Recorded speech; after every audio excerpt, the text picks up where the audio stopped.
up, just even looking at what the old research with LSD has shown, what the old and current research on MDMA has shown, and they're just trying at that level. No one's doing any research, they're just trying to reintroduce the fact that these drugs were used, had great therapeutic results, and for some reason the whole thing was shut down and squashed. For various complicated and misplaced reasons, these substances, which historically have always been totally sacred, at the centre of the cultural evolution of man, they've been shoved in the bag of illegality. The powers that be have held that these things should not be allowed. They're still illegal generally, not all of them, but many of them. They're held outside, not in other countries necessarily, not in every country. The countries where their traditions know that part of their innate character of their people and their relationship to the land comes through these medicines. Why would they make them illegal? They would tear the people away from their own history, from their own land, from their own sense of nature, from their own health.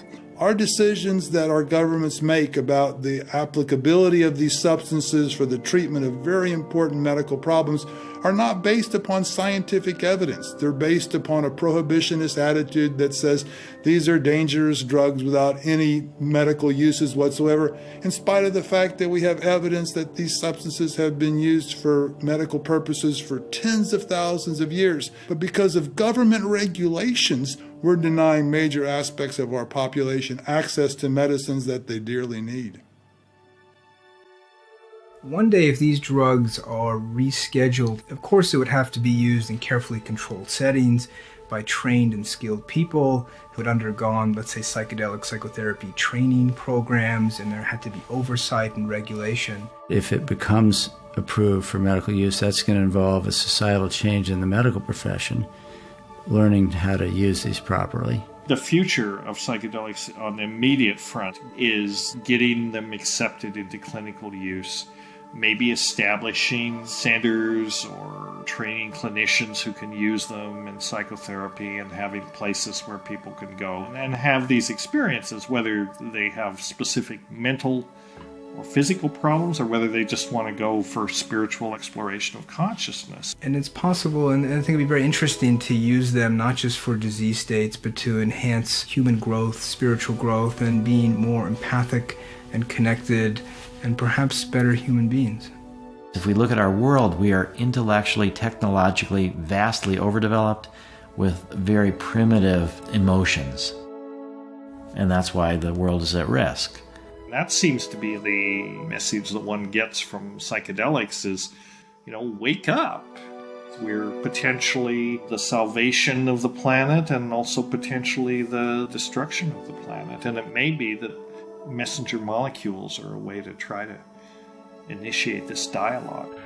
Well, I think the people who would benefit most of all are professors. And this, I think it would be extremely good for almost anybody with fixed ideas and with a great certainty about what's what, and to realize that the world he has constructed is by no means the only world, that there are these extraordinary other types of universe which we may inhabit and which we should be very grateful for inhabiting, I think.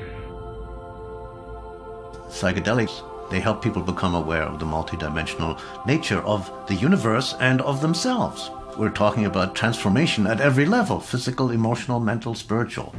This rediscovery of the scientific study of psychedelics is opening the door to the study of many aspects of spirit. And I think science will be much richer for it. In order to use these medicines, you have to be rebel enough against a taboo to look at the taboo. And the whole nature of a taboo is that it's an area of culture where we're told, don't look there, it's not good to even look there.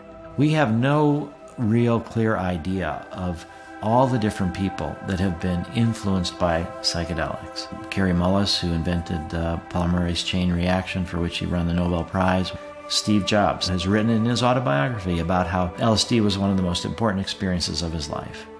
Psychedelics have catalyzed in many people a creative process that has led them to make major, profound discoveries that have changed the face of the world.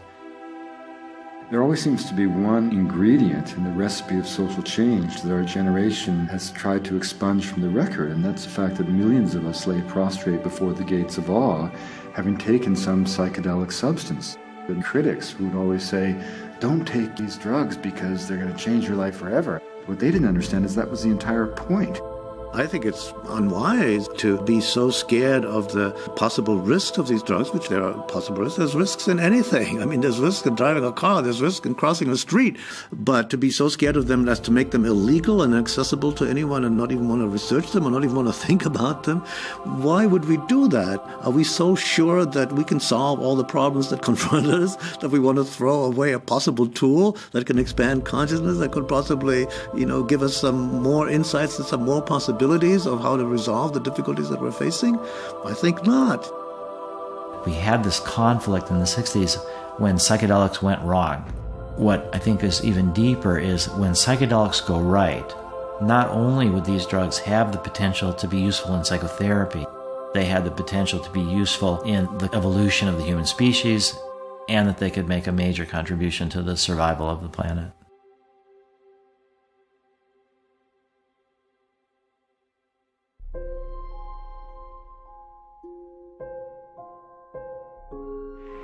Eternity in an hour. It's almost impossible, of course, as all the patients say, to describe it. There are the colors and the beauties, the designs, the beautiful way things appear. People themselves, dull people that I thought dull, appear fascinating, interesting, mysterious, wonderful. But that's only the beginning. Suddenly you notice that there aren't these separations, that we're not on a separate island shouting across to somebody else and trying to hear what they're saying and misunderstanding them. There's things flowing underneath. We're parts of a single continent. It meets underneath the water. And with that goes such delight, the sober certainty of waking bliss.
Living in a new dream with a paintbrush in my hand. My